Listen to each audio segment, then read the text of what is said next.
From Keene in the Shire, the Liberty Media capital of the world, this is Daryl W. Perry, host of FPP Radio News for Friday, August 15th, 2014. Silver is trading at $19.64 per ounce. Gold is valued at $1,303 per ounce. And according to BitcoinAverage.com, the average price of Bitcoin is $505.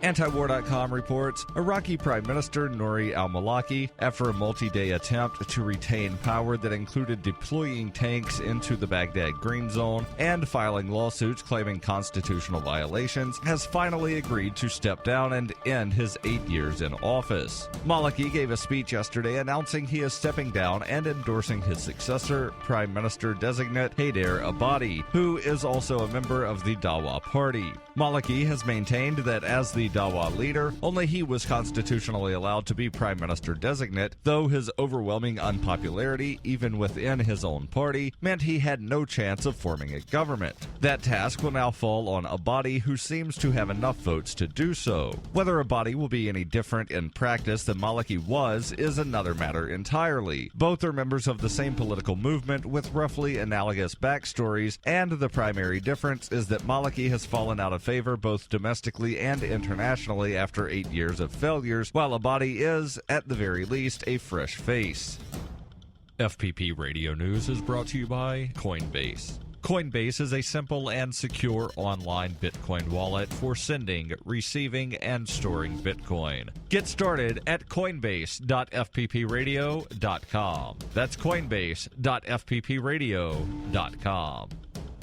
The New York Times reports President Obama on Thursday called for an end to the violence in Ferguson, Missouri, decrying actions by both the police and by protesters. Hours later, the Missouri Governor, Jay Nixon, ordered the State Highway Patrol to take over security operations from local law enforcement. Clashes between heavily armored police and furious protesters in Ferguson have defined the aftermath of a police officer's fatal shooting of an unarmed teenager on Saturday, and the latest moves come as federal and state officials scrambled to quell the growing crisis. Alarm is rising across the country at images of a mostly white police force in a predominantly African-American community aiming military-style weapons at protesters and firing tear gas and rubber bullets. Criticism of the police response, already heavy because officials have refused to name the officer involved in the shooting, intensified after 2 journalists were arrested Wednesday night while recharging their phones and working on articles at a local McDonald's.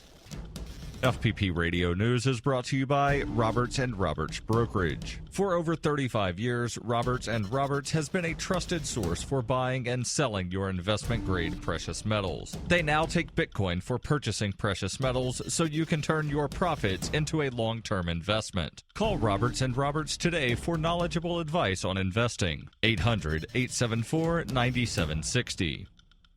Antiwar.com reports the Obama administration has halted missile shipments to Israel and a huge new diplomatic row, which some officials are calling a very serious rupture is emerging after the Wall Street Journal revealed Israel was taking U.S. weapons to use in Gaza without the permission of the White House. According to U.S. officials, the Israeli Defense Ministry was getting arms directly from the Pentagon stockpile in their country without asking either the White House or the U.S. State Department's permission. This was done in spite of the arms coming concurrent with direct U.S.-Israeli talks on another $225 million in U.S. funding for their Iron Dome system. One U.S. diplomat noted, "We were blindsided," while others said they were particularly concerned that Israel took artillery instead of precision-guided arms to use during their bombardment of civilian areas of Gaza. It was particularly galling that Israel took the arms without asking the White House, since the billions of dollars in annual U.S. aid has essentially bankrolled the entire Gaza war, and having burned through all their U.S.-provided arms and ammo, they simply went to the Pentagon warehouse and grabbed some more. Pentagon officials are trying to downplay the incident, saying that Israel didn't need permission of the White House or State Department to take the arms. Whether or not that is strictly true is unclear, but doing so was clearly irksome to the administration. In addition to stopping the shipments, the State Department announced a new review of all arms shipments to Israel, though they insisted the timing of this was coincidental and was simply a function of concern about the invasion of Gaza. This has been FPP Radio News, online at fppradio.com.